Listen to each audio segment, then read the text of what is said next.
자, 이번 강좌는 저번 뱀파이어 1강에 이어서 뱀파이어 2강을 시작하도록 하겠습니다. 우선 저번 강좌에서 우리 뱀파이어는 아니지만 피를 마시는 초자연적 존재에 대한 논의를 했죠. 특히 그 유럽권의 특히 고대 그리스와 로마 시대의 피를 마시는 존재들. 이번 시간에는 유대 신화에 나오는 어떤 피를 마시는 존재에 대한 얘기부터 시작하겠습니다. 첫 번째로 릴리트라는 어떤 존재입니다. 히브리어로, 즉 유대어로 밤하늘을 나는 마녀 또는 올빼미라는 뜻을 갖고 있죠. 또한 성경에서 릴리트는 올빼미를 뜻합니다. 사실 릴리트라는 이름은 참 흔히 우리가 들어보지 못한 이름일 수 있는데 유대 신화에서는 아담의 첫 번째 부인으로 제시가 되어 있습니다. 우리 흔히 아담의 첫 번째 부인 우리 이브라고 생각하죠. 근데 사실 유대 신화에서는 첫 번째는 릴리트라고 되어 있습니다. 창세기 보면은 1장 27절에 이렇게 나와 있어요. 인간이 신의 형상을 따라 남자 여자를 동시에 흙에서 창조했다고 나옵니다. 즉 어떻게 나오면 하나님이 자기 형상 곧 하나님의 형상대로 사람을 창조하시되 남자 여자를 창조하시고 나와요. 즉 동시에 창조했다는 거죠. 그러니까 우리가 아담은 보통 그 아담의 갈비뼈를 가지고 이브를 만들었다고 그러는데 사실 창세기 1장 20절에는 동시에 만들었다 나와요. 그리고 창세기 2장 22절에는 여기서 이브의 얘기가 나옵니다. 그러니까 어떻게 보면 모순이 되죠. 그죠? 여기서는 이브는 아담의 갈비뼈로 만들어진 걸로 얘기가 돼요. 그래서 이게 큰 차이가 이제 둘이 보이고 있죠. 그렇죠? 혹시 이브와 릴리트는 어떤 관계가 있나요? 정확히 말하면은 릴리트는 아담의 첫 번째 부인이죠. 그리고 이제 나중에 얘기하겠지만 쫓겨나고 새로 그 이브를 또 만든 겁니다. 근데 성경에서 보면은 기독교 성경에서는 이브 얘기만 나오고 있죠. 네네. 저는 성경에서 이브를 봤는데 그 관계는 우리 그 다음 에서 좀 자세히 나올 겁니다. 릴리트가 어떠한 존재였는지. 여기 보면 남성 중심적 성행위를 거부했다. 조금 좀 19금 얘기 같은데 어쨌든 간에 릴리트가 거부했다는 얘기가 나오는데 그래서 남성 중심적인 어떤 그 행위를 거부하고 또 그 아담의 뜻에 순종하지 않았다. 그래서 죄를 물어서 신이 악마로 만들었다는 거죠. 악마로 만들고 에덴 동산에서 추방했다라는 말이 나옵니다. 또는 아담이 상당히 가부장적인 인물로 나와요. 가부장적인 아담을 거부해서 스스로 에덴 동산에서 나와서 홍해로 가서 사막에 살면서 남자들의 밤 침실을 찾아가서 그 남자 욕망을 부추기는 어떤 악마 같은 존재다 라고 나왔다는 거예요. 근데 릴리트가 피를 빨아먹는다는 말은 나오진 않아요. 단지 그냥 남성을 유혹해서 어떤 남성의 힘을 다 없애버리는 그런 서큐버스 얘기가 나왔죠. 로마 시대 서큐에서 유사하다 그 얘기가 나옵니다. 그래서 우리가 하나 질문 한번 던져보고요. 남성 중심적 성행위를 거부했다고 하는데 과연 그것이 어떤 것일까요? 얘기가 조금 네네. 하고 또는 또 모를 수도 있고 잘 모르겠습니다. 좀 이게 좀 그런데 어떻게 보면은 그 성평등권이 과거에는 별로 없었던 것 같아요. 그러니까 이제 성행위를 할 때 특정 자세를 거부한다든지 남성이 원하는 자세가 있는데 그것을 릴리트가 싫다고 했다는 거예요. 또 하나는 남편이 원할 때마다 같이 잠자리를 드는 걸 거부했다는 거예요. 나도 싫다. 그런 행위를 거부하고 하고 싶지 않다라고 했기 때문에 근데 가부장적인 아담은 상당히 남성이 원할 때는 할 수 있는 거지 항상 라는 생각을 했었다. 그렇게 나와 있습니다. 그래서 이제 그걸 거부했기 때문에 어떻게 보면 참 신여성이죠. 오늘날 보면 성평등권을 주장하는 어떤 그런 여성인데 그것 때문에 오히려 이제 남편한테 순종하지 못했다 해서 쫓겨났다. 그렇게 얘기가 됩니다. 교수님께서 들려주시는 릴리트 얘기가 제가 아는 성경의 이브 이야기와 많이 다른데요. 성경에서는 이제 이브가 뱀한테 유혹을 받아서 하나님이 금지한 선악과를 이제 따먹고 그리고 아담한테도 이제 선악과를 먹게 해서 그 저주로 이제 여성은 출산을 하게 되고 남성은 일을 평생 하게 되는 그런 것을 이제 저주를 받는데요. 교수님께서 말씀하신 이분은 이제 남성 중심 성행위를 거부하는 죄로 추방을 당했고 이제 남성의 침실에도 가끔 나타나는데 릴리트가 그랬죠. 그쵸. 릴리트가 그 되게 뭔가 대단한 여성인 것 같고 가부장제 이제 약간은 전복적인 그런 모습을 보이는 것 같아요. 이런 이야기는 성경의 외경에 나와 있나요? 사실 유대 경전에 나와 있어요. 외경에 나와 있고 바이블에는 성경에는 구체적으로 나오지 않습니다. 릴리트란 이름 자체도 나오진 않죠. 그냥 동시에 창조했다라고 언급만 되지 그가 누군지 얘기하진 않죠. 그렇죠?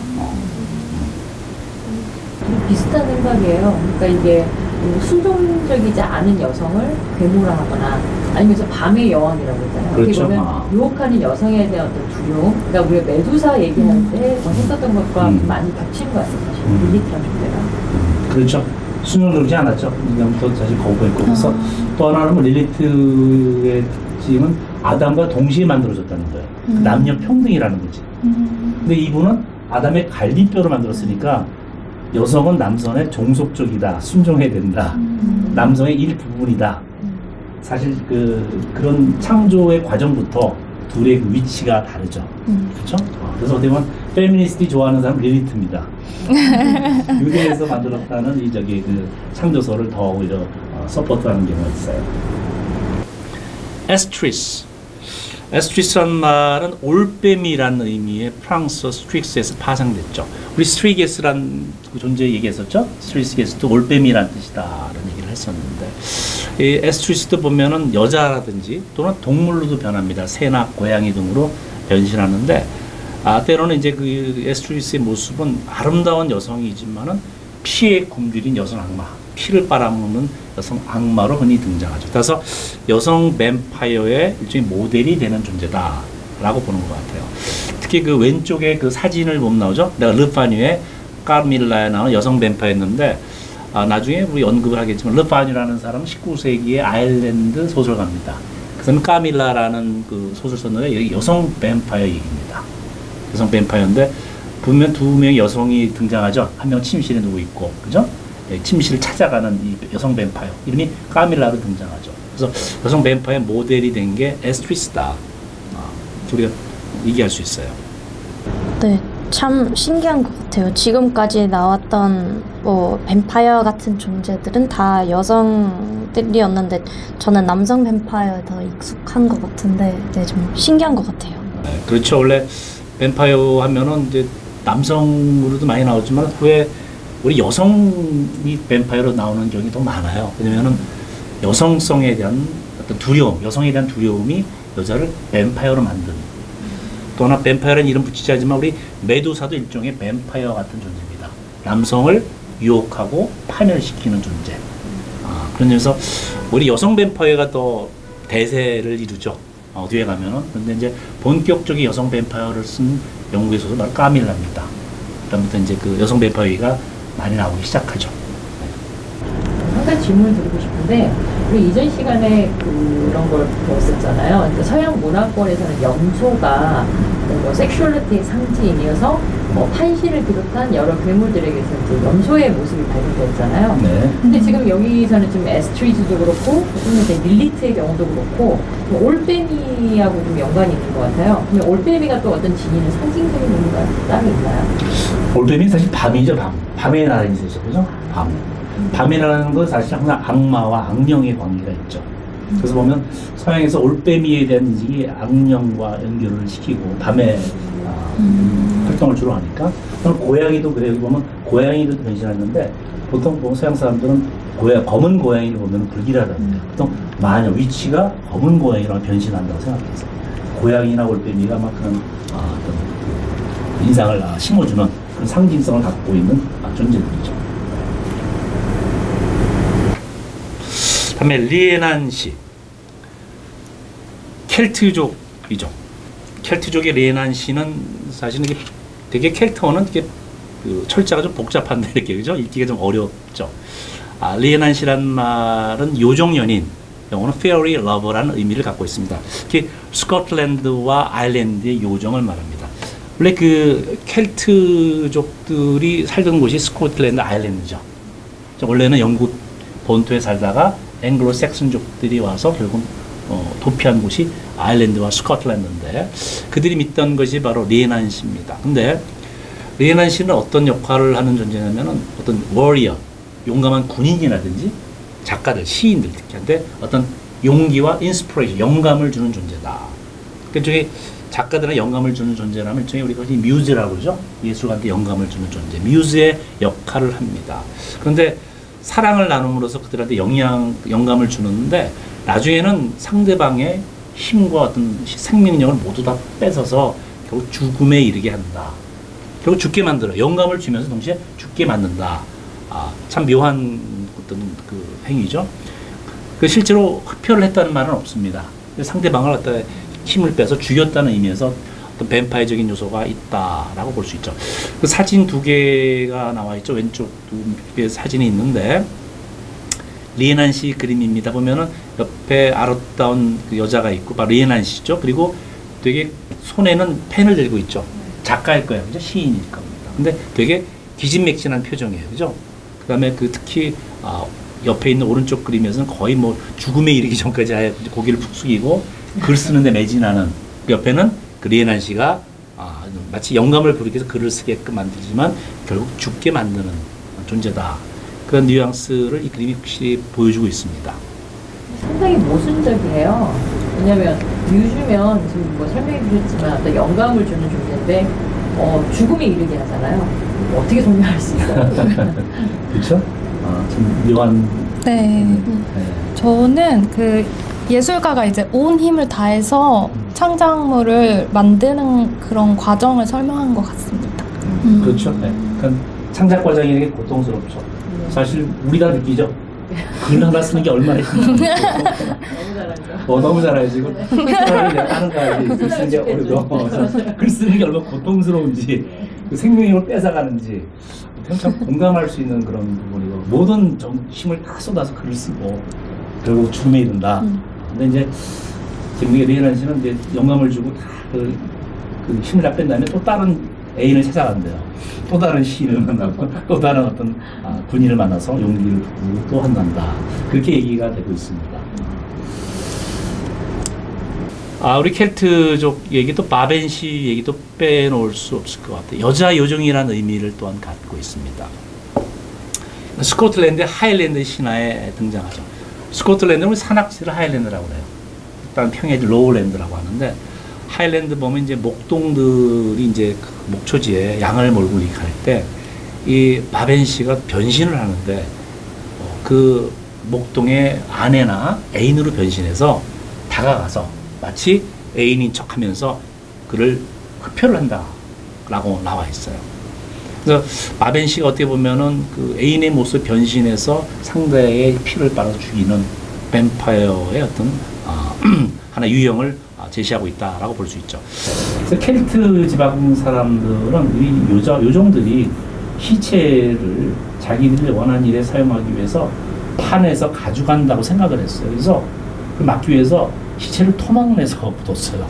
엽기적인 얘기지만 사지를 잘라서 묻었다는 거예요. 그런 얘기가 있습니다. 왼쪽이 그림 바로 바벤시 그림인데 헨리 메이블 림이 그린 바벤시 그림이죠. 그러니까 전혀 보면은 괴물처럼 생기진 않았어요. 그죠? 아름다운 여인의 모습을 갖고 있고 또 하나 이제 발이 보면 사슴 발굽으로 돼 있다. 그러니까 사실은 사람이 아니라는 거죠. 발이 발굽인데 그걸 가리기 위해서 보는 긴 녹색 드레스를 착용하고 있다라고 얘기가 됩니다. 그래서 녹색 드레스를 입은 긴 녹색 드레스 입은 여인은 바로 바벤시다라고 흔히 생각을 했던 것 같아요. 네. 다음에 또 벤시 또는 반시라고 하는 건데 아일랜드어로 반시라는 것은 원래 반시는 여자란 뜻이고 시는 요정을 지칭합니다. 따라서 이것도 반시도 여자 요정의 의미입니다.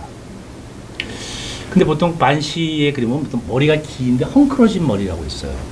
그리고 눈이 빨갛게 충혈되어 있어요. 왜냐면은 너무 울어서 눈이 충혈되고 그리고 자기의 그 옷매 모세를 신경 쓸 수도 없도록 머리가 헝클어진 상태에 있다. 그래서 이 반시는 보통 집안에 죽은 젊은 처녀가 죽었을 때 반시가 되는데 그 친척 중에 누가 죽게 되면 반시가 통곡을 한다고 그래요. 그래서 반시의 울음소리를 듣는 사람은 곧 죽게 될 징조라는 거죠. 그 반시의 울음소리 듣는 게 무서운 얘기죠. 내가 곧 죽게 될 것이다 라고 했다는 거죠. 그래서 반시가 또 때는 곡하는 여자, 죽은 사람을 애도하는 걸 곡을 한다고 그러죠. 곡하는 여자를 반시라고 부르기도 한답니다. 야, 벤 씨의 그 헝클어진 긴 머리카락이나 이런 게 한국으로 치면 처녀 귀신 같아요. 그렇죠. 머리 풀어 헤치고. 머리 네. 풀어치고 그렇죠. 선정이지 머리 풀어. 무덤에서 이렇게 딱 나오고. 게다가 여기 반시도 처녀고 그죠? 상당히 유사한 것들이 있네요. 좋은 지적입니다. 반시는 한국판 처녀 귀신이다. 다음에 우리 그 뱀파이어 속성을 지닌 이제 비유로권, 우리 유로권 얘기를 했지만 비유로권도 한번 살펴보기로 하죠. 우선 우리가 카리브 문화권부터 얘기를 한번 해보기로 하죠.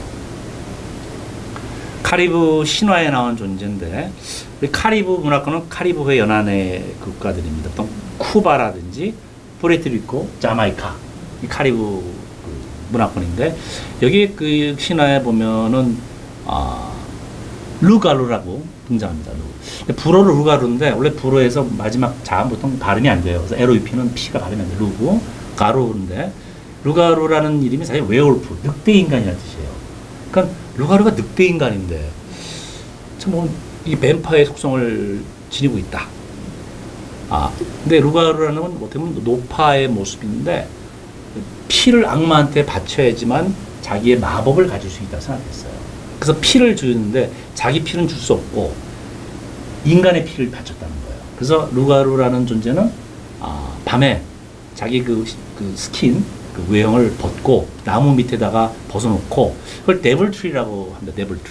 데블트리인데 이게 우리말로 보통 파냐나무라고 그래요. 파냐나무 또는 케이폭 나무라고 그래요.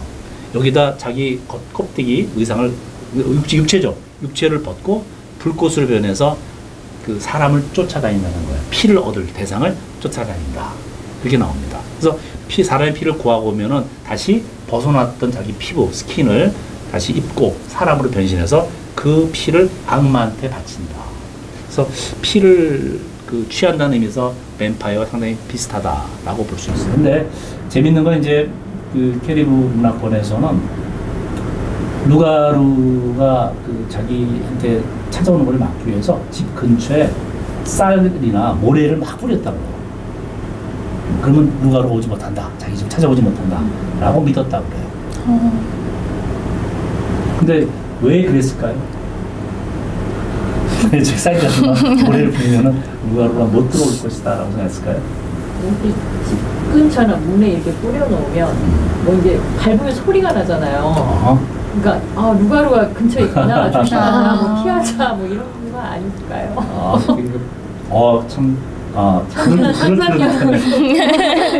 그럴듯한 것 같아요. 우리 왕궁 보면 우리 조선시대 보면 앞에 자갈이나 모래가 있어요. 왜냐면 자객들이 올 때 오면 소리가 나게끔. 왜냐면 모래는 아무리 조심해도 밟고 소리가 나잖아. 네. 그래서 누가 오는구나. 그래서 사실 그 경비원들이 이제 달려와서 갈 수 있도록 해놨기 때문에 아마 그런 의미에서는 뭐 생각해 볼 수 있는데 그것은 아니고. 아니고. 아니고. 다른 거 있을 것 같아요? 근데 이 얘기 이제 앞으로도 좀 나올 텐데 재밌는 게 그 모래나 쌀가루를 뿌리면은 그 루가루가 그 쌀가루와 모래가루의 숫자를 다 세야 되는 거예요. 카운트해야 된다는 거야. 그래서 다 세더라고. 날이 샜다는 거야. 근데 날이 새면 안 되거든. 원래 돌아가야 되거든. 세다가 포기하고 돌아간다는 거야. 그래서 참 묘하죠. 네. 어떻게 그럴까? 그래서 걔가 이제 세다 말고 빨리 돌아가야 되니까 이제 나올 수 있다는데 이러한 특성이 사실은 루가루만 해당되는 게 아니에요. 우리 후에 얘기했지만은 뱀파이어도 그래요. 다음에 우리가 이제 또 한번 자세하게 얘기를 그래서 왜 그럴까? 일종의 보면은 과거의 사람들 이런 괴물이나 악령들, 뱀파이어가 약간 정신적으로 좀 약간 이상한 사람들. 이렇게 우리 뉴로시스 환자들. 그래서 여러분 계산벽이라고 해요. 계산벽. 뭐든지 숫자를 다 세야 되는 증세가 있대요. 다 세야 돼. 몇 개인지. 그래야지, 그러지만 안 한다는 게 일종의 정신적인 어떤 질환의 문제인데, 그런 걸 갖고 있었다, 루가루가. 재밌는 건, 나중에 이제 뱀파이어도 그래요. 그래서 다 세야 된다는 거예요. 그래서, 숙제를 준 거지. 모래를 가지고 다녀야겠는데요. 우리 그 비슷한 얘기 앞으로 또 나올 겁니다. 근데 언제 다 세겠어, 그러면. 그래서 결국은 들어오는 걸 막을 수 있다, 라고 얘기를 합니다. 다음에 굴 얘기는 참 많이 들어봐서 굴이라고 그러죠. 보면은 아랍 신화에 등장합니다. 가장 오래된 기록은 천일야화. 우리나라 말로 천일야화라 보통 아라비안 나이트라고 그러죠. 아라비안 나이트. 거기에 이 굴 얘기가 나옵니다. 근데 이 왼쪽에 그림은 굴과의 싸움이 나오는데 약간 동물과 사람 비슷한 존재예요. 그죠? 다투고 있는데 10세기 페르시아에서 발견된 그림인데, 사실 영국의 윌리엄 백퍼드라는 소설가가 있습니다. 이 사람이 바텍, 그저는 아라비안 테일이라는 소설을 씁니다. 1786년에. 이게 굴이라는 단어를 처음으로 언급을 해요. 그러니까 영국인도 굴에 대해서 알고 있었다라는 뜻이 되겠죠. 여기 보면 이제 굴은 사람이 살지 않는 지역, 사막. 근데 때로 굴은 하이에나로 많이 변신을 한대요. 그래서 사람들을 유혹해서 사람을 잡아먹는다. 는 말이 있고, 또는 굴은 묘지 근처에 산다. 공동묘지. 그래서 공동묘지 근처에서 시체를 파해서 먹는다. 그래서 굴은 시체 파먹는 괴물. 이게 가장 널리 이렇게 인식이 되고 있죠. 네. 혹시 굴은 왜 하이에나로 변하는 건가요? 그죠. 굴은 여러 동물의 형태로 변할 수 있는데, 흔히 하이에나를 보통 굴과 많이 연상을 시키는 게, 보통 하이에나가 보통 시체를 많이 먹는다고 그러죠. 그렇죠? 시체 먹는 보통 동물하면 하이에나를 떠오르게 돼서 아마 굴을 하이에나로 많이 변신한다, 그렇게 아마 생각을 했던 것 같아요. 네. 굴 얘기는 앞으로 많이 나올 거예요. 우리 좀비도 마찬가지입니다. 좀비도 나중에 보면은 사람 뜯어먹잖아. 굴과 비슷하죠. 살을 빼먹는 거. 그죠? 물론 이제 좀비는 꼭 시체를 파먹는 건 아니지만은, 산 사람의 살을 먹지만은 굴은 시체를 파먹는다 해서 굴과 좀비가 상당히 밀접한 관계가 있어요. 후에 그 좀비를 얘기할 기회가 있을 때 아마 같이 굴도 얘기를 다시 한번 하게 될 겁니다. 네. 우리가 요새 비유럽권 얘기를 했는데, 우리 아시아권도 조금 얘기를 한번 해보죠. 구미호. 구미호라는 게 우리 보면 꼬리가 9 달린 여우란 뜻이죠. 구미호, 구인. 근데 보면 구미호 보면 그 우리 옛날에 보면 뭐 전설의 고향 보면 옛날 과거 우리나라 그 민담 보면은 보통 구미호하면 꼬리가 9개 달린 그 여우가 아름다운 여자로 변해요. 남자를 유혹해. 심지어 남자를 위해서 같이 결혼도 해요. 그죠? 그리고 그 남자의 그 간을 파먹는 얘기 나오고, 또는 가끔 구미호가 어떻습니까? 사람을 잡아먹어야지 사람이 된다라는 말도 있어요. 그렇죠? 네, 저는 왜 꼬리가 9개인지 궁금하네요. 그렇죠. 네, 사실 독일어로 꼬리를 뜻하는 단어는 가끔 남자의 성기를 비해서 쓰는 말인데, 한국에서도 꼬리가 뭐 성적인 이미지인지, 꼬리가 많은 것을 뭐 성적인 유혹을 상징하는 건지, 그런 생각 좀 해봤어요. 네, 사실 꼬리가 이제 보면 이제 9개까지 생긴다는 뜻이, 그 전에 2, 3개가 될 수도 있겠죠. 근데 정확히 꼬리가 우리나라에서는 뭐 성기를 상징한다는 말 없는데, 사람을 유혹할 때 그런 말 해요. 꼬리 친다. 꼬리를 친다는 말이에요. 꼬리를 흔든다.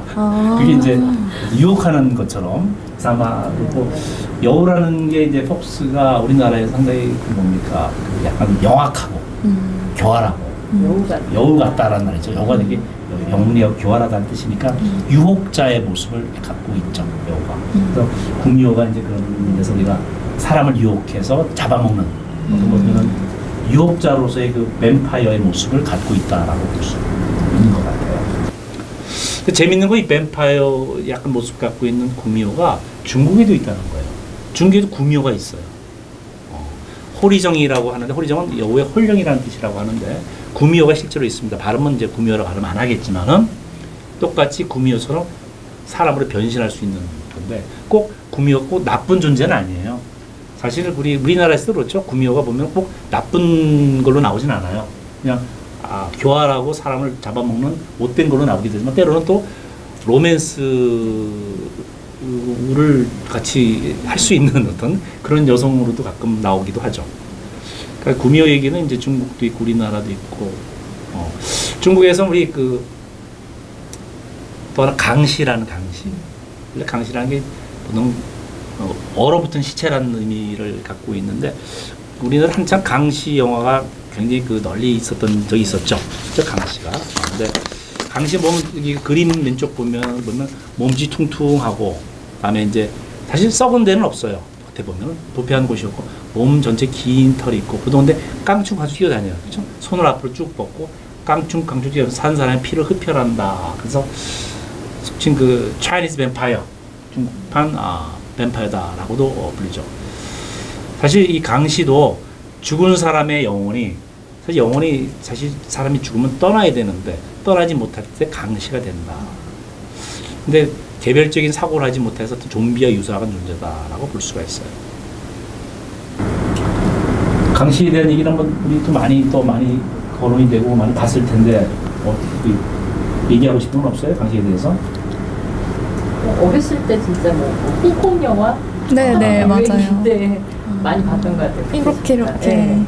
근데 약간 그 영화에서는 좀 강시가 좀 우스꽝스러워요. 왜냐면 그렇죠. 보통 도사들이 나타날 때 부적을 붙이면 못 움직여요. 그러니까 결국은 인간이 통제할 수 있는 약간 그런 대상으로 나왔기 때문에 저는 서구권 이쪽에 뱀파이어보다는 조금 덜 위협적인 맞아요. 그런 이미지가 좀 있는 것 같아요. 딱 붙으면은 부적 붙이면 그렇죠.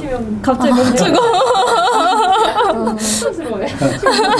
통제가 가능하죠. 네. 이거 강시를 통제해서 이렇게 저승으로 데려가는 사람 나오고, 네. 그럼 깡충 쫓아다니면서 네. 저승길로 가고, 뱀파이어는 안 그렇죠, 그죠? 통제가 불가능하지.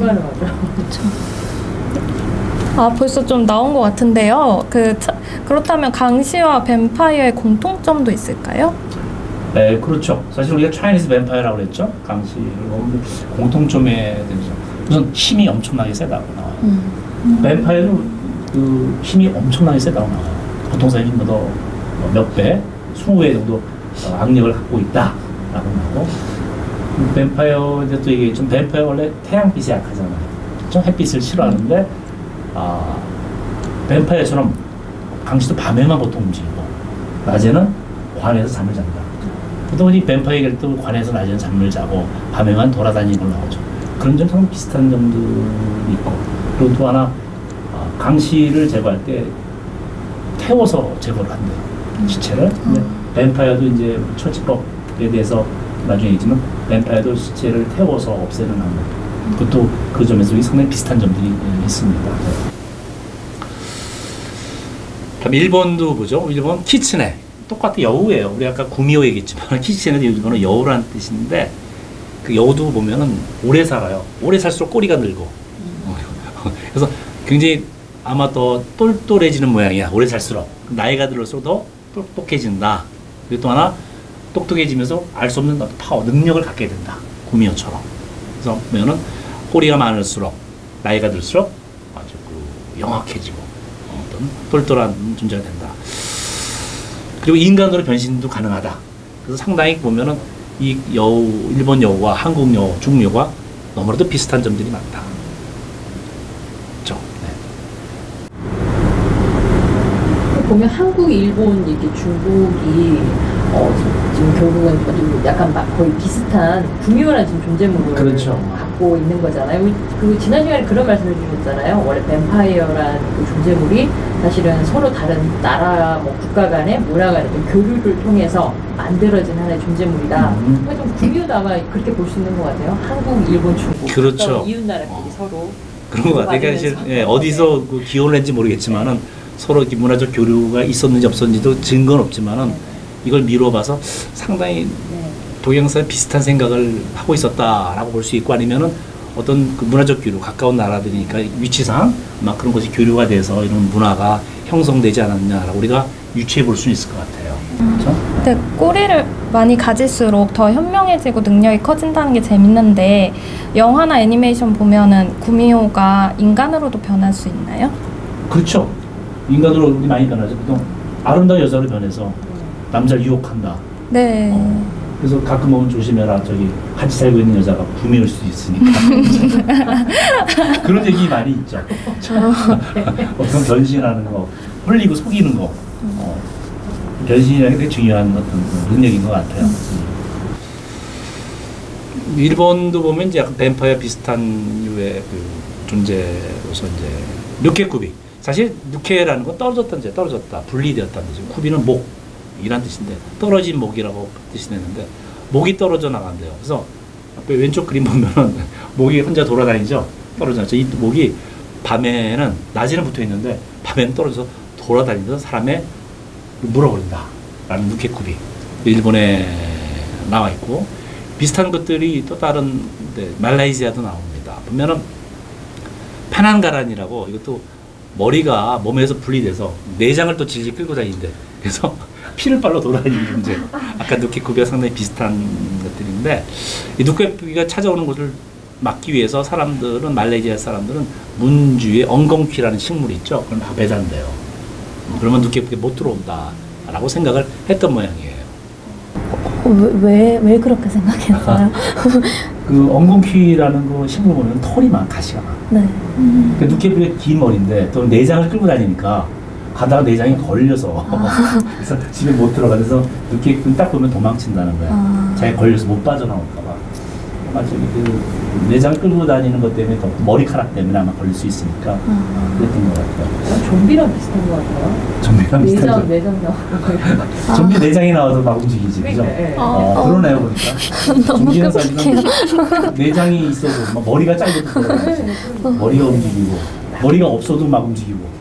좀비와 비슷한 아시아권 좀비, 뱀파이어 좀비하고 어떻게 보면 뱀파이어 좀비하고 또 비슷한 데가 굉장히 많아요. 그렇죠? 자, 그럼 우리 명칭에 대한 얘기를 조금 해보죠. 뱀파이어 유산 존재들의 명칭. 영국과 게르만 문화권, 독일 문화권, 그리고 스칸디나비아 문화권, 동유럽과 그리스 문화권에서 뱀파이어 유산 존재들을 뭐라고 부르는지 한번 약간 살펴보기로 하죠. 영국부터 보죠. 산구이수가 또는 좀 긴데 카다베르 산구이수스. 사실 라틴어입니다. 이게 이 용어가 나오는데 영국 문헌에 등장하지만 라틴어로 쓰여졌던 거예요. 11세기하고 12세기에 라틴어로 쓰여진 영국 문헌에 처음 등장하는데 산구이스란 말은 피란 뜻이고 수어는 빨다라는 뜻이에요. 즉 피를 빤다는 것이다 의미를 합니다. 카다베르 산구이스쿠스도 마찬가지다. 이것도 보면 피를 빠는 거머리의 의미를 갖고 있다. 카다버는 시체란 뜻이거든요. 마치 그 피를 빠는 그 시체들, 시체의 피를 빠는 것들, 거머리를 이런 형식으로 표현을 했다고 그래요. 그래서 여기 보면 피를 빠는 존재에 대한 이 명칭이 11세기부터 나왔던 걸 봐서 유럽의 뱀파이어 신화는 이미 11세기부터 시작된 것이 아닌가라고 추정을 할 수 있습니다. 그렇죠? 네. 약간 좀 부분에서 벗어나긴 한 건데 생비스라는 그 라틴어 말씀해 주셨잖아요. 그렇죠, 네. 영어 단어 중에 이 생구인이라는 단어 여기서 그렇죠. 온 거죠. 정확히 말하면 영어의 생귀인이 라틴에서 온 거죠. 네. 정확히 말하면 피라는 말, 그죠? 생귀너리라는 말이 있죠. 이게 사실은 불어에서도 보통 왜냐면 영국이나 프랑스가 라틴 문화에 영향을 많이 받아서 언어를 많이 빌려왔어요. 그래서 보면 라틴어에서 보면 생귀너리라는 용어도 거기서 파생되는 거죠. 피를 빠는 존재에 대한 얘기가 영국에 벌써 11세기 이미 있었다라는 거죠. 우리 그 레브넌트란 말, 아마 레브넌트는 되게 친숙한 용어죠. 원래 되살아난 시체란 뜻이에요. 살아 돌아온 자. 정확히는 불어의 르브는 이런 돌아오다라는 말에서 한다고 그래요. 레브넌트. 이것이 영국식으로 발음할 때 레브넌트인데 돌아온 자예요. 어디서부터? 죽음으로부터. 근데 이 레브넌트, 돌아온 시체, 죽음에서 돌아온 자, 죽었는데 다시 움직이는 시체라는 의미의 상당히 뱀파이어 같죠. 또 좀비 같은데 영국 역사 윌리엄이 영국사에서 이 레버넌트의 기록을 했고, 그다음에 월터 메이비라는 사람이 영국 지역에 해리포드라는 지역이 있는데 해리포드에서 거주해 죽었다가 돌아온 시신에 대한 기록을 여기서 하고 있습니다. 따라서 죽음에서 돌아온 자, 이미 죽었으나 다시 살아 돌아온 자, 정확히는 살아 돌아온 자는 아니죠. 죽었는데 마치 산 사람처럼 움직이는 자 얘기는 12세기에 일반적으로 퍼져 있었던 것이다 라고 우리 짐작할 수 있어요.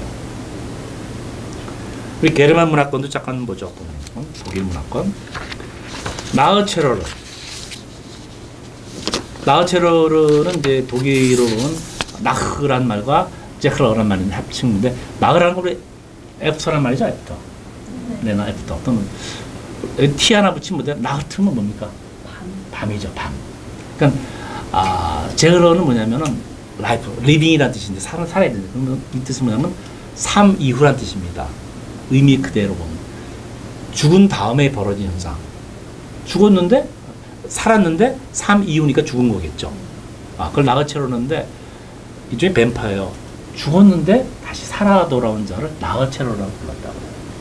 또는 아까 말한 나흐트, T를 붙이면은 이것을 영어식으로는 나이트 리빙이죠. 즉 밤에 살아있는 거죠. 이미 죽었는데 산처럼 움직이는 거. 그래서 나이트 리빙이라고 할 수 있는데 보통 나흐체러는 피를 빠는 존재인데 보통 자살한 사람이나 사고로 죽은 사람이 나중에 나흐체러르가 된다라고 믿었어요. 근데 나흐체러르는 죽었다가 나중에 관에서 깨어날 때 관에서 나와서 가족을 공격한다라고 합니다. 근데 심지어 나흐체러르는 자신이 사람이 죽었을 때 수의를 입히죠. 그 수의를 물어뜯고 자신의 몸도 물어뜯는다라고 기록이 돼 있어요. 자신의 몸을 뜯거나 이렇게 가족을 공격하는 모습이 좀비랑 흡사한 것 같아요. 그렇죠. 이게 몸을 뜯어먹고 하는 게 사실은 이제 살을 뜯어먹는 게 좀비의 특성인데, 나흐체러가 그런 의미에서 좀비와 비슷하죠. 그러니까 우리 뱀파이어와 좀비가 유사한 점이 상당히 많아요. 그래서 죽었다 돌아온 게 특징이죠, 뱀파이어가. 근데 나흐체러는 피를 먹기도 하지만 보통 살을 뜯어먹는다는 데서 좀비와 비슷하다라고 볼 수 있죠. 그래서 질문 하나 던져볼게요. 나흐체러가 자살한 사람이나 사고로 죽은 사람이 나중에 나흐체러가 된다고 했는데 왜 그럴까요? 기독교식으로 좀 해석이 가능한 것 같아요. 왜냐면 카톨릭 같은 경우도 뭐 자살을 하면 뭐 지옥에 간다 뭐 이런 식으로 천국에 들어가지 못한다라고 얘기를 하고, 근데 이제 사고는 뭐 그런 것보다도 좀 억울해서 이렇게 있음을 떠도는 거 아닐까요? 모르겠어요, 잘. 네. 그렇죠. 사실 정확히 말하면 뱀파이어나 뱀파이어 유사한 존재 나흐체러는 어떻게 보면은 영혼이 시신을 떠나지 않고 다시 원래 죽으면은 영혼이 시신을 떠나야 되는데 시신 안에 계속 있을 때 뱀파이어가 된다 그랬죠. 또는 나흐체러가 된다. 근데 자살자는 뭐냐면은 저승에 갈 수 없어요. 저승에 가는 것도 제대로 올바르게 산 사람만 갈 수 있어. 그래서 저승에 못 가. 따라서 다시 시신이 들어갈 수밖에 없다. 그래서 돌아온 살아 돌아온 시체가 되기 때문에 나흐체러가 됩니다. 또 하나 우리 조영지 박사 말대로 그 사고로 죽은 사람이 너무나 억울하게 죽으면요 저승에 못 가. 그렇죠? 너무 억울해서. 네, 그런 우리 얘기. 그런 영화도 있었죠. 우리 사랑과 영혼이라는 영화 있었어 과거에. 네. 영어 제목은 아마 고스트일 거야. 유령이라는 제목인데 거기 보면 남자가 저승에 못 가죠. 죽었는데 끝까지 남아서 결국 자기 와이프를 지켜주죠. 그죠? 그 자기가 왜 살아야 되나, 어떻게 살아야 되는지 그 비밀을 밝히죠. 또 자기 그 아내를 지켜주고 자기 그 원한을 갚은 다음에 자기를 죽인 사람을 원한을 갚은 다음에 그때 저승으로 떠나죠. 그러니까 그 고스트라는 영화의 그 내용인데 일종의 그 사람이 만약에 그 시신에 들어갔다면 아마 나흐체러가 됐을 거예요. 근데 걔는 그러면 시신으로 들어가지 않고 따로따로 있었지, 그죠? 그 차이가 있었던 거겠죠. 네. 혹시 나흐체러는 왜 관 속에서 자신의 수이나 몸을 뜯어먹는 거죠? 그렇죠. 이게 참 나흐체러가 왜 수위를 왜 뜯어먹고 아니면 몸을 뜯어먹는가 참 이해가 안 가는 부분인데 여기에 대한 추정하는 학자들이 보면은 만약에 사는 사람이 묻혔는데 죽지 않았어. 수위 입었는데 관 속에서 나오려고 온갖 걸 다 한다는 거야. 그 과정에서 막 물어뜯고 자기 살을 뜯지 않나 라는 그 추정을 하고, 두 번째는 뭐냐면은 동물들이 하이에나나 늑대들이 그 묻힌 시체를 파헤쳐서 꺼내서 살을 묻어 뜯어 먹었다. 그래서 그 시체가 무덤에서 나와서 무덤 바깥으로 뜯겨진 시신이 무덤가에 있는 걸 보고 라흐체로다라고 생각하지 않았는가 그렇게 추정하고 있습니다. 결국 라흐체로는 근본적으로 죽었지만 되살아나는 시체예요. 근데 실제로 되살아나지 못하고 시신을 끄집어낸 것도 사람 라흐체로 원인이 나지 않았을까라고 추정을 해봅니다. 스칸디나비아 북유럽 신의 드라구가 나오는데 사실 뭐 왼쪽이 마땅한 내가 사진이 없어서 했는데 북유럽의 그 포크롤에 등장하는 사람입니다. 케온이라고 돌로 쌓은 이정표예요. 쌓아놓는데 케온에 거주하면서 자신과 묻힌 그 보물을 이 무덤 안에서 지킨다. 그리고 이 보물을 지키기 위해서 이쪽 근방에 접근하는 사람들을 죽이거나 그들의 피를 빨고 통째로 삼켜버리기도 한다라고 되어 있습니다. 그런 점에서 죽었지만은 다시 되살아나는 시체라는 의미에서 또 피를 빨기도 하고 사람을 먹는다는 의미에서 어떻게 보면 드라구도 일종의 뱀파이어의 어떤 비슷한 유형으로 우리가 볼 수 있을 것 같아요. 그러면 드라군은 죽지 않는 존재인가요?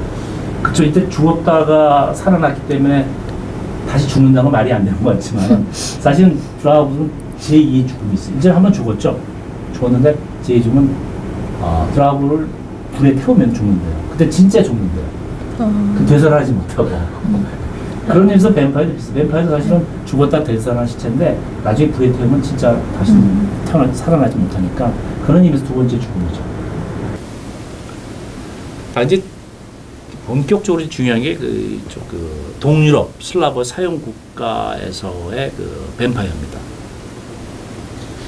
사실 뱀파이어를 지칭하는 용어가 가장 멀리 퍼져 있는 뱀파이어 전설이 가장 널리 알려진 것이 바로 이 동유럽이에요. 특히 뭐 헝가리, 루마니아, 슬라브 그 사회 국가들입니다. 그래서 그 뱀파이어의 고향 처음 이게 루마니아예요. 헝가리 루마니아인데 루마니아는 스트리고이라고 나옵니다. 스트리고이는 무덤에서 일어나서 가끔 동물로 변하기도 하고 또는 보이지 않는 존재로 해서 사람을 밤에 찾아서 흡혈을 한다라고 되어 있습니다. 근데 스트리고이는 라틴어는 스트릭스예요. 올빼미란 뜻입니다. 또는 라틴어 라미아와 동의어로 올빼미란 뜻이고 또 이태리어에서는 스트레가라고 나오는데 which 마녀라는 뜻을 갖고 있습니다. 그래서 보면 스트리고이는 마녀라든지 밤에 날아다니는 새, 그렇죠? 올빼미가 밤에 날아다니죠. 상당히 연관성이 있죠. 그리고 우리 올빼미와 마녀 관계 스트리고이 얘기는 그전에 한번 얘기한 적이 있었죠. 널리 퍼져 있습니다. 루마니아하고 로마도 비슷해요. 로마에서도 우리 스트리고 얘기가 있었죠. 그죠?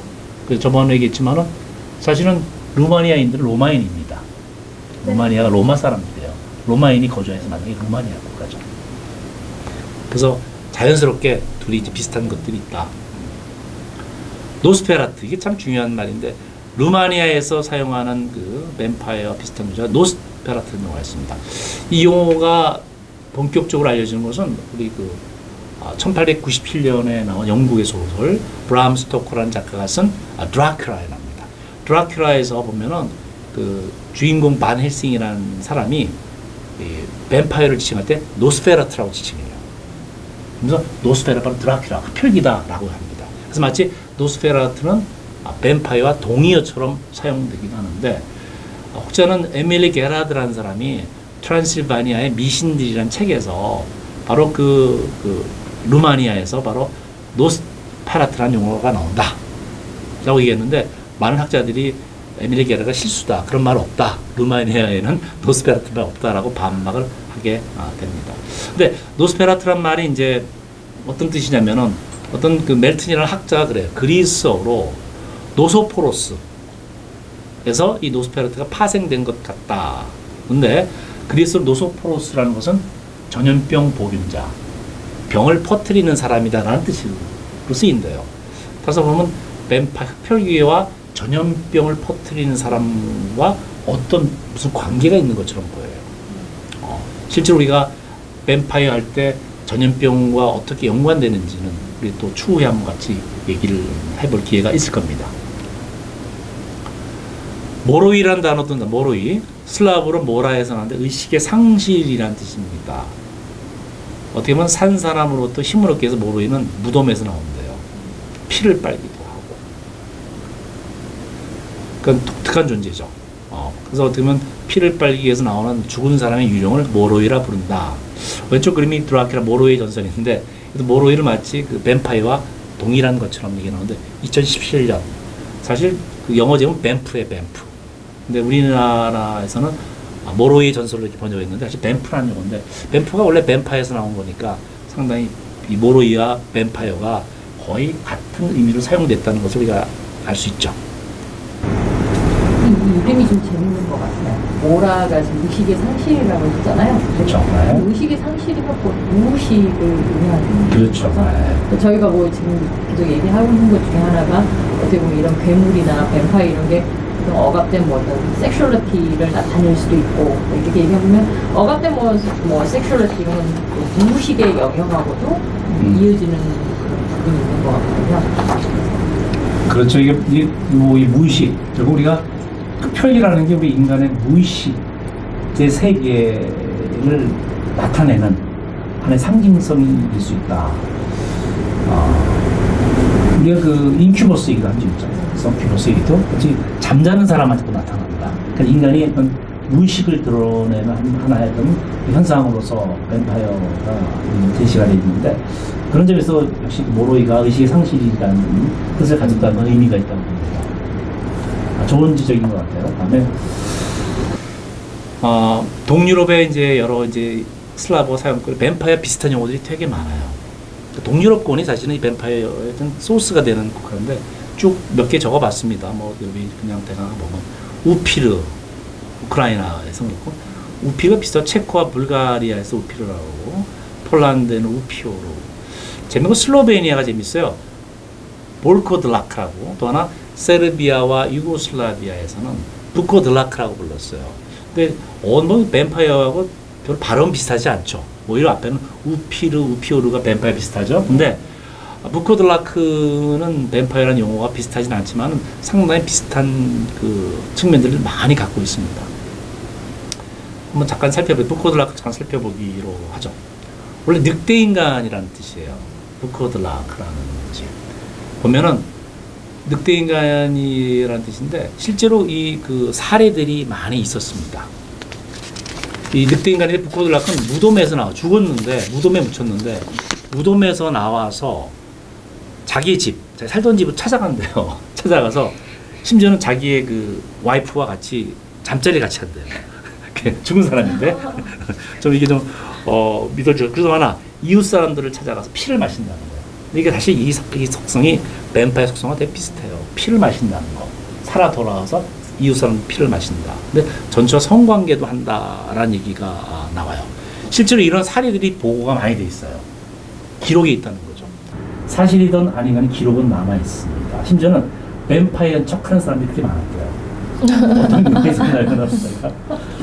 실제로 이 기록에 유고슬라비아에서 보면은 어떤 남자가 여성을 사랑하는 여성이 있는데 만나는 게 이제 남의 그 시선이 두렵고 만나면 안 될 관계인 거예요. 근데 뱀파이어 복장을 하고 뱀파이어도 수의를 입은 거야.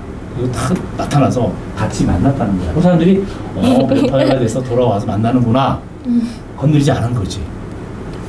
이 사람은 의도적으로 뱀파이어처럼 분장을 하고 나타났고 이제 기록에 나와 세르비아에서도 마찬가지인데 세르비아 어떤 사람이 뱀파이어 복장을 하고 남편이 죽은 어떤 그 과부와 같이 미래를 즐겼대요. 밤마다 나타나가지고. 근데 과부. 근데 나중에 보면 밝혀졌는데 이 뱀파이어로 분장한 사람이 이 과부하고 둘이 짜고 원래 남편을 죽였대요. 그러니까 죽이고 자기는 뱀파이어 복장을 하면서 미래를 즐긴 거 된 거야. 그러니까 이 사람은 과부를 만든 거죠. 같이 공모를 한 거야. 그러니까 아마 뱀파이어가 살아 돌아와서 전처와 성관계도 하고 사람의 피를 빤다는 그 믿음을 이용한 거죠. 그죠? 서로 애인이 만났는데 이용했다. 그러니까 이것이 실제로 얼마나 많은 사람들이 실제 믿었기 때문에 가능했던 거죠. 이 사람은 믿지 않았던 거죠. 그 남들의 사람들의 믿음을 역이용해서 그죠? 있었다. 그러니까 여러분이 우리가 뱀파이어의 신화가 단순한 그냥 스토리나 상상이 아니라 네. 실제 한다고 유럽 사람들이 믿었던 것으로 우리가 볼 수 있어요.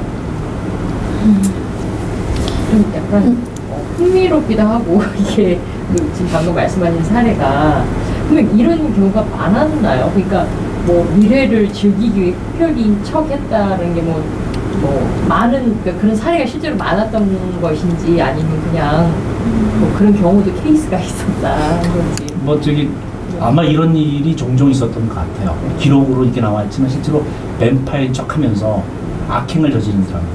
왜냐면 부적절한 관계도 있지만은 약탈을 한다든지 할 때 뱀파이어 복장하면 다들 무서워하니까 그런 일이 실제로 악용을 했던 것 같아요.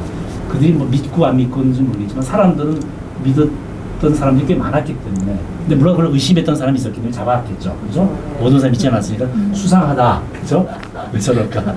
하지만은 그런 사례 자체가 있었다는 것은 그 뱀파이어 신화가 얼마나 퍼졌었다라는 증거로 제가 생각해 볼 수 있을 것 같아요. 네.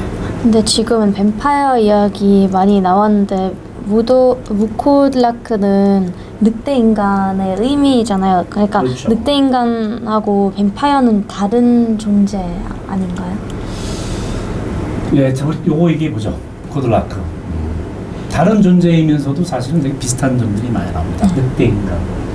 그러니까 어떤 때 보면 뱀파이어와 늑대 인간하고 서로 너무나 비슷해서 서로 이렇게 바꿔서 생각할 수 있는 부분도 있어요. 근데 물론 외형이 많이 틀리죠. 틀리지만 속성이, 성격이 되게 비슷한 점들이 되게 많습니다. 우리 그 불코드라크, 블루클라스도 마찬가지예요. 우리 요 얘기도 같이 해보죠. 비슷한 유형인데 보면은 늑대의 모습이지만 어떤 때는 뱀파이어처럼 그런 속성을 많이 갖고 있는 존재입니다.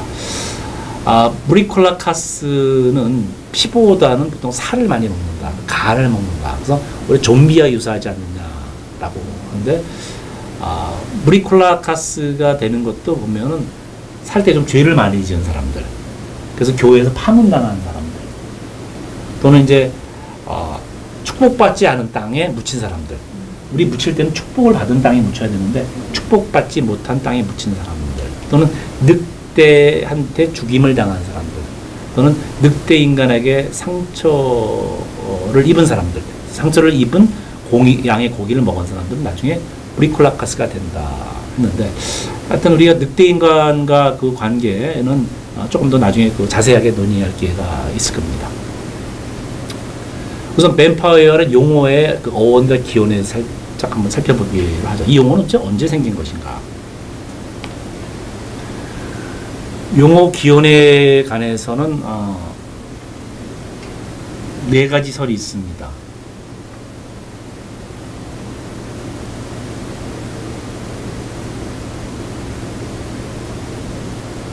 마녀를 의미하는 투커, 우베르에서 파생됐다는 말도 있고, 또는 그리스어로 마신다는 피에서 파생됐다는 말도 옵니다. 우베르 피, 또는 헝가리의 반피르에서 유래됐다라는 말도 있습니다. 슬라브에서 유래됐다는 말도 있는데, 특히 세르비아의 바비우프, 뱀파이어 비슷하죠. 또는 리투아니아의 피를 마신다면 뱀프티란 말과 신음한다는 말에 반피티란 말에서 왔다. 왜냐면 사실 무덤 안에서 그 관에서 신음 소리를 낸다고 그래요. 그래서 신음한다는 소리와 마신다는 게 합성어다라고 얘기합니다. 확실한 것은 뱀파이어의 용어는 18세기에 등장했다는 것이 확실한 설입니다. 그 동유럽에서 발생한 뱀파이어 사례에 대한 기록들.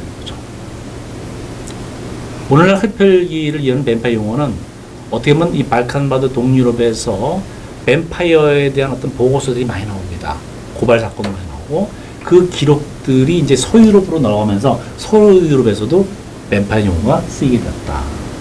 그럼 사례들 얘기가 우리 크로아티아, 세르비아 얘기가 지금 많이 나오죠. 크로아티아가, 세르비아가 특히 뱀파이어 얘기가 많이 등장하고 사례가 연구가 많이 되었던 곳인데요. 사진 그 지도가 나와 있죠. 크로아티아 보면은 여기가 농부가 죽었는데 다시 살아 돌아와서 아내를 또 성적으로 괴롭히고 이웃 사람 피를 빤다. 기록에 나와 있어요.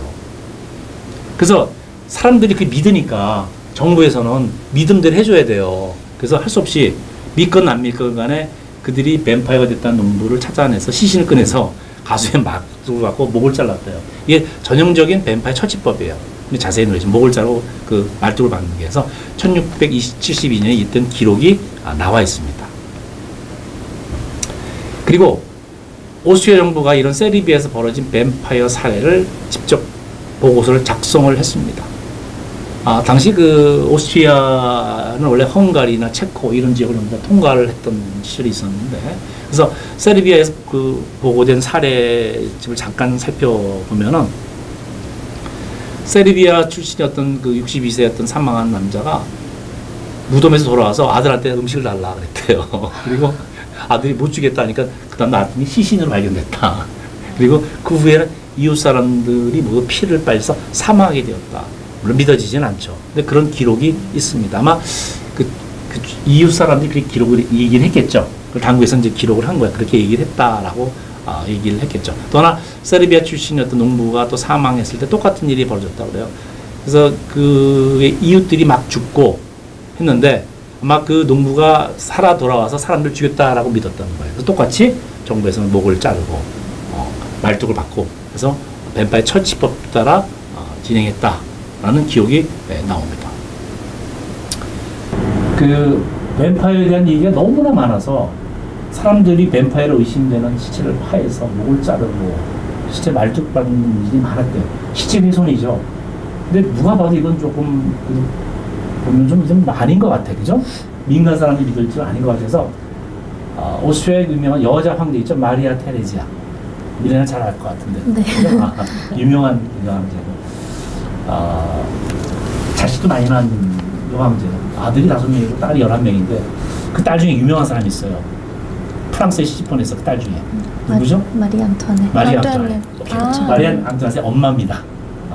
프랑스에 시집 보낸 내가 그 마리아 테레지아가 굉장히 강력한 여황제였는데 자기 주치를 보내서 진짜 뱀파이어 사례를 조사해라. 근데 보고했더니 미신인 것 같습니다. 그랬어요. 그렇죠? 사람들이 믿고 있지만 아닙니다. 하지만 여황제가 조사를 시킬 정도로 뱀파이어 신화가 너무나 많이 퍼져 있었다. 그래서 주제 보고하면서 이건 아닌 것 같다. 미신이다.